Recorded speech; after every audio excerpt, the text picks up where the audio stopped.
first class of digital data communication.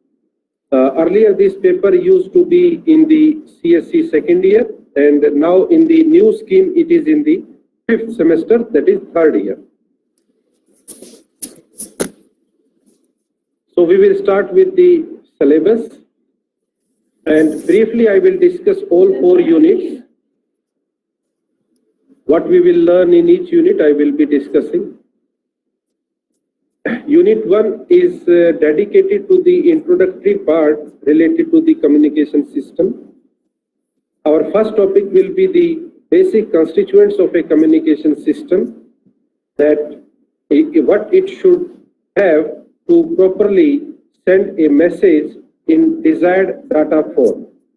There are 4 different types of communications: digital to digital, analog to analog, digital to analog, and analog to digital.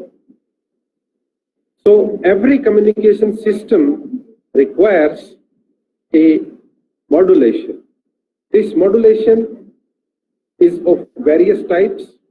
It may be an amplitude modulation, in which only the amplitude will be changed on the carrier wave. Then frequency modulation, in that the carrier wave frequency will be changed whenever we superimpose a data signal on a carrier wave. Spectrum of AM, it is not possible to send the signal on any spectrum. Every signal has a well-defined spectrum. In this, we will study the digital double sideband modulation, single sideband modulation, vestigial sideband modulation, and so on. The second part will involve the angle modulation. In first, we will study the amplitude and frequency modulation, and in this later part, we will study the phase modulation. Both modulation have their own importance. They are used in different circumstances. Unit 2 will involve data encoding. Here, suppose we have an analog data, we want to send it, then we have to use some coding scheme. So in part 1, we will have different coding schemes. The coding scheme are named as NRZL, that is non-return to 0 low level, NRZI, non-return to 0 inverted, Manchester and differential Manchester encoding scheme, and so on. So these are the coding schemes which we will use to convert an analog data into a digital signal. So how the digital signal will change its polarity will define a different encoding scheme. Then we will require a quantization or a sampling. We will sample the data, and sampling rate is important because it is this rate which will decide the speed of the communication system.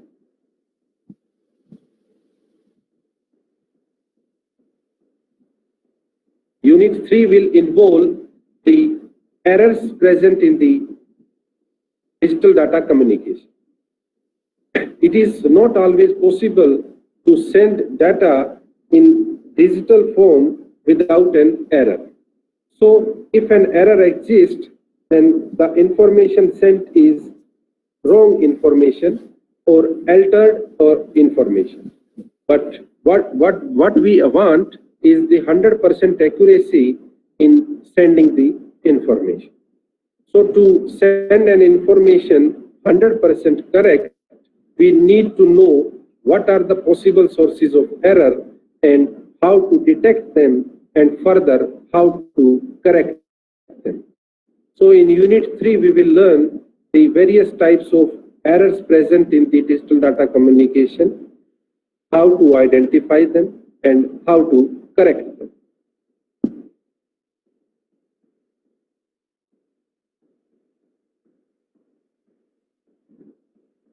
In the last part, we will study the satellite communication, which is the application of our digital data communication system. Hello? Hello? Yes, sir. Yes, sir. Yes, sir. Am I audible? Yes, sir. Yes, sir. Okay. Okay. You can clearly see the screen? Yes, sir. Yes, Okay. sir. Okay.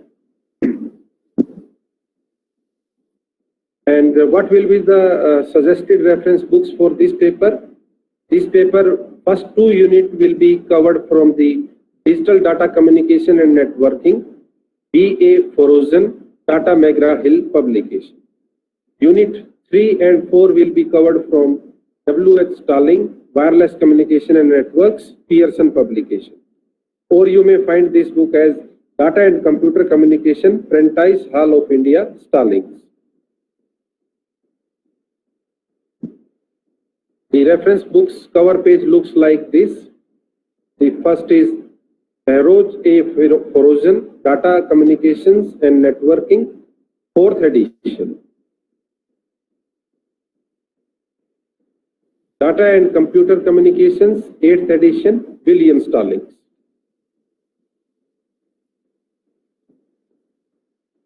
Now let us start some basic terminology which is required to understand the digital data communication. So we have 2 types of signals, analog or digital. Now we can convert the one signal into another. And due to 2 signals, we have 4 possible communication ways. We have an analog signal and we want to convert it into a digital transmission. That is called as analog to digital transmission. We have a digital signal, we want to convert it into analog, that is called as digital to analog transmission. Then we can also transform or transfer analog to analog signal and digital to digital signal. So we have to first know what is an analog signal. The figure 1 clearly shows the x-axis represents the time and y-axis represents the dependent variable, that is x, a function of time. And this graph clearly shows it is a continuous graph. So analog signals have the values which will vary continuously over the time period.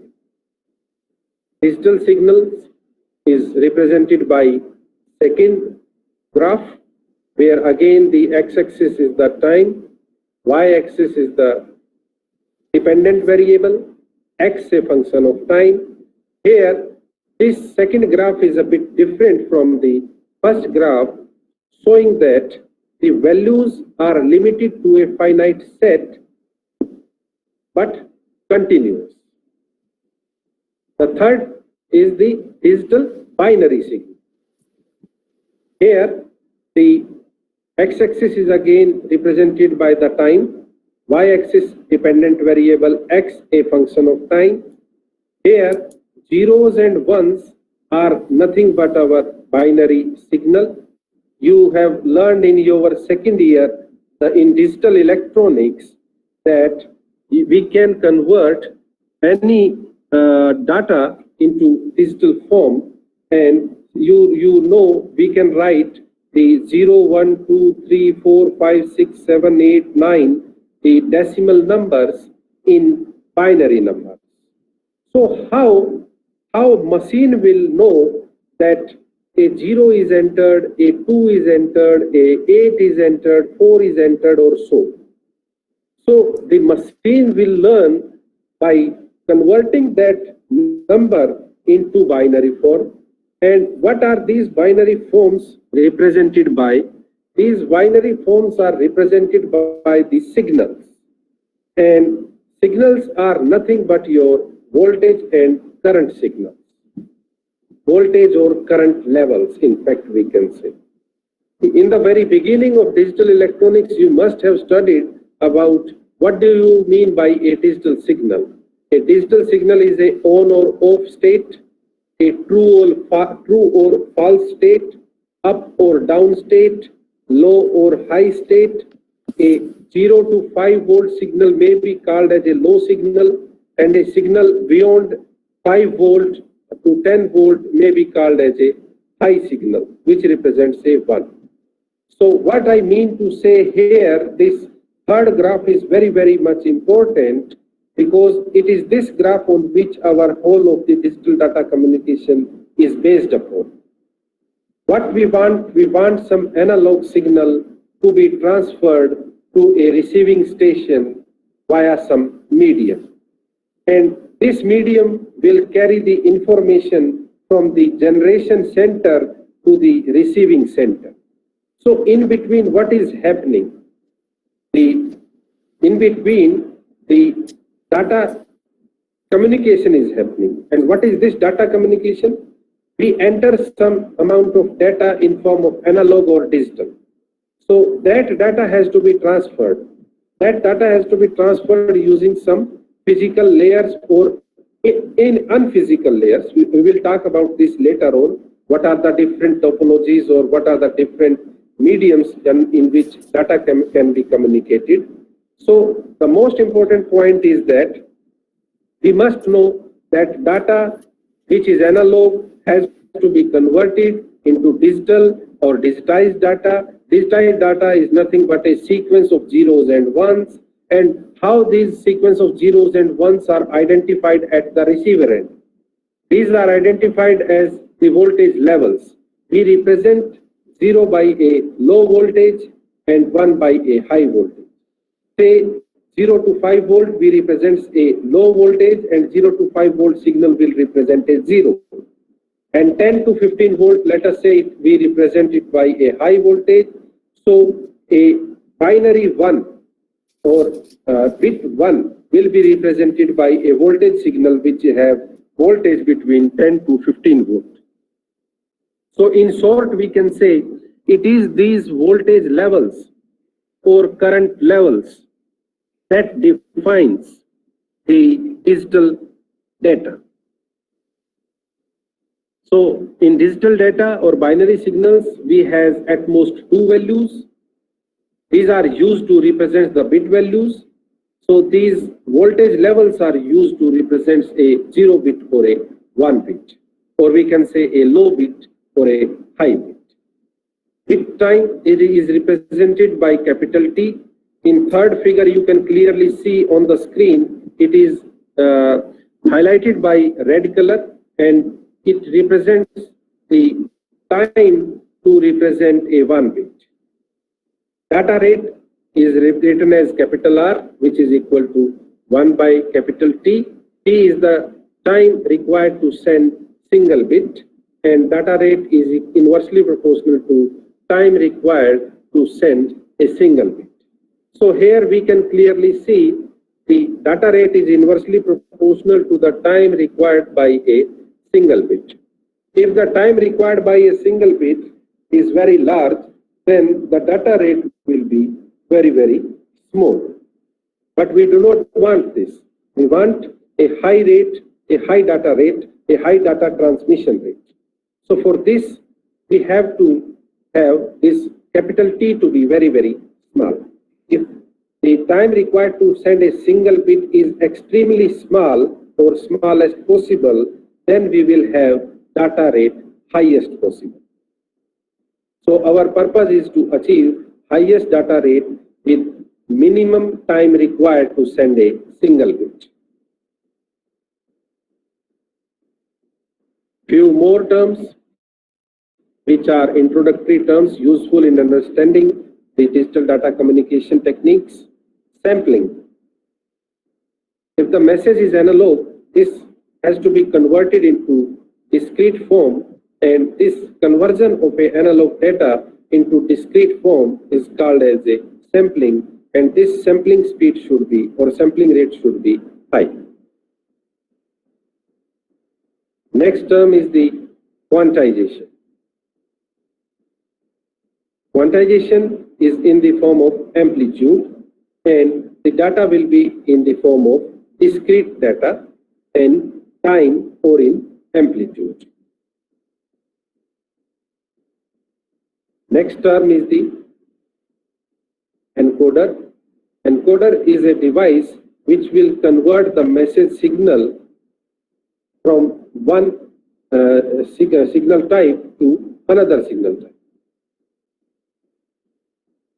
Decoder is a device which is present generally at the receiver end. Encoder is a device which is generally present at the transmission end, from where we are generating the information, from where we are sending the information or the data. Decoder presents at the receiving end, where we have to receive the information, because there we require the information again in the original form. So decoder will decode the received signal back into the original message. And these both encoder and decoder are very important, because if we convert the original message not according to the protocols and not according to the 100% accuracy, then definitely we are going to have error signal at the receiving end.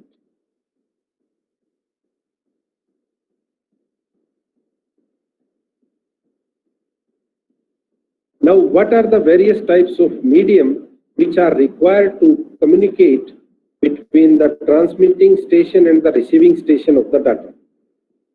We may require a guided medium or unguided medium in between.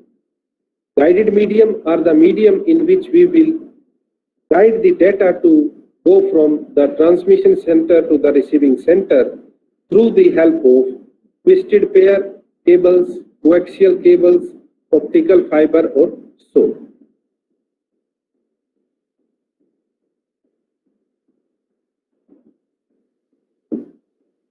Next is the unguided medium, which may be a wireless medium or vacuum or so. Now, what are the various parts a communication system should have? The various important parts a communication should have are the sender and the receiver devices, modems or the routers, communication medium. We have discussed all three things. Communication medium may be a guided medium. It may use a cable, coaxial cable, optical fiber or so. It may not use a guided medium, that is wireless communication, vacuum communication or so. The fine example, earlier we used to have the TV cables or telephone, landline telephones. They require a cable to communicate between the two stations. That is called as guided medium or guided communication system.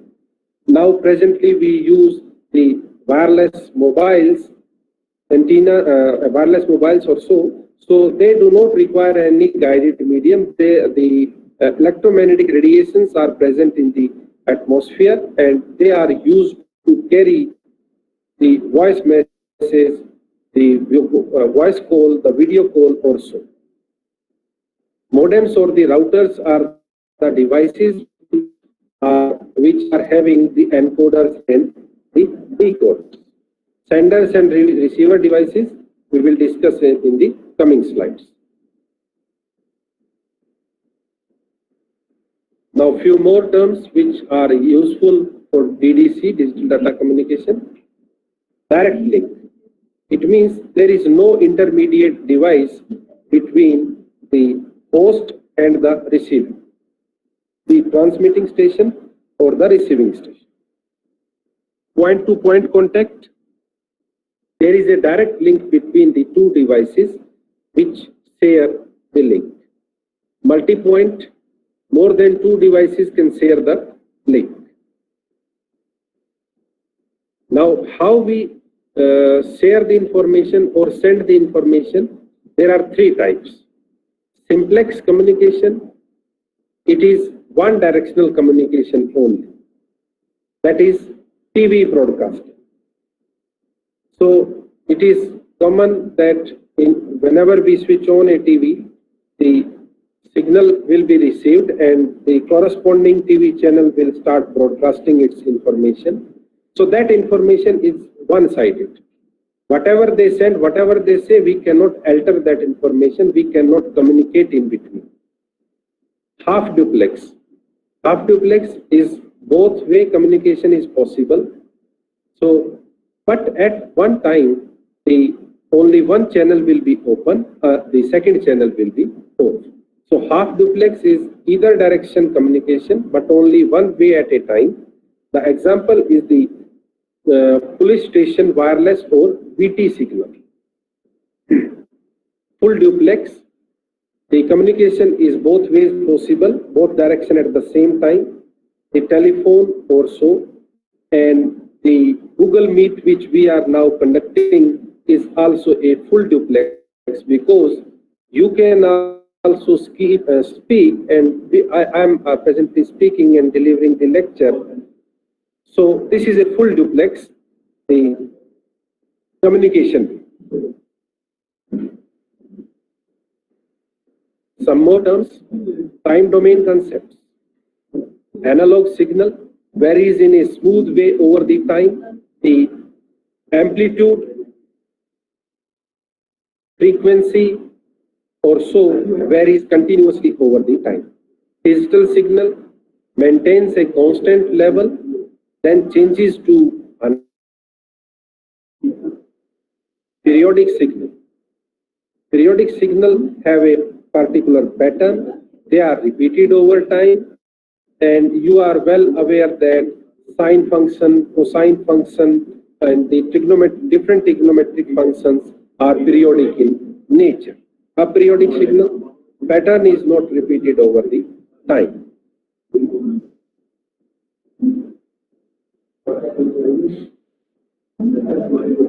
Now, bandwidth, it is important. It is amount of data that can be transferred from one point to another point in a certain time period. Attenuation.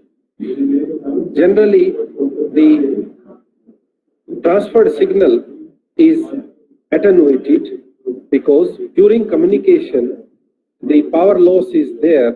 So due to that, there may be some attenuation in the transferred signal. So attenuation is a loss of power in a signal as it travels from the sending device to the receiving device. So our purpose is to have as much less attenuation as possible. Broadband, multiple pieces of data are sent simultaneously to increase the transmission rate.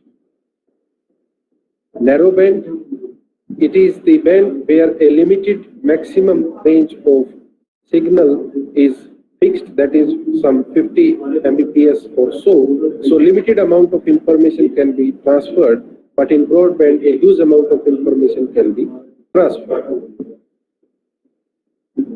Protocols.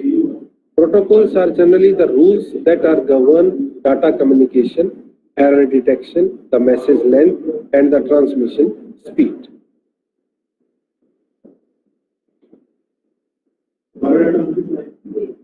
The transmission media can be further divided into two categories. The conducted media, that is wired, radiated media, that is wireless. Conducted means the information will be conducted. That means some conductor has to be used, and we know the household electricity is received via wires, and they are nothing but the good conductors. Radiated media is, as the name suggests, is because of radiation, and radiation are of different types, but which radiation we are going to use is the electromagnetic radiations or electromagnetic spectrum. And since we are using the radiations to transfer the information, it is called as wireless. So our Google Meet or our telephone conversations, voice call, video calls are obtained with the help of a transmission media that is called as radiated media or the wireless media. Further, the conducted media or radiated media are divided into two separate categories: the electrical conductors or light conductors. The electrical conductors, light conductors are the optical fibers in which we use the laser light. Somewhere in your semiconductor physics, you must have studied the lasers, and these lasers are used to carry the information in the light conductors in the form of the optical fibers. Radiated media or wireless communication is of two types: radio frequency or light frequency. Light frequency is infrared frequency, whereas radio frequency is the broadcast or spread spectrum, cellular, which we are using, microwave, or satellite, which we will use in the fourth unit. So now the basic thing is what should be the components of a communication system. In detail, we will discuss this block diagram tomorrow. Here, just to name the different parts of communication system. Each part will be discussed in the detail in the next lecture. So we obviously, the first thing in a communication system must be a source that will produce the data. So for example, we are the source now. If I am speaking, I am the source. If you are responding, then you are the source. So we are generating the data. I'm trying to explain the digital data communication. You face any problem, you ask a question. So we both are acting as a source. So then we require an analog or digital converter. My voice is analog, that has to be converted into digital, and then again it has to be converted.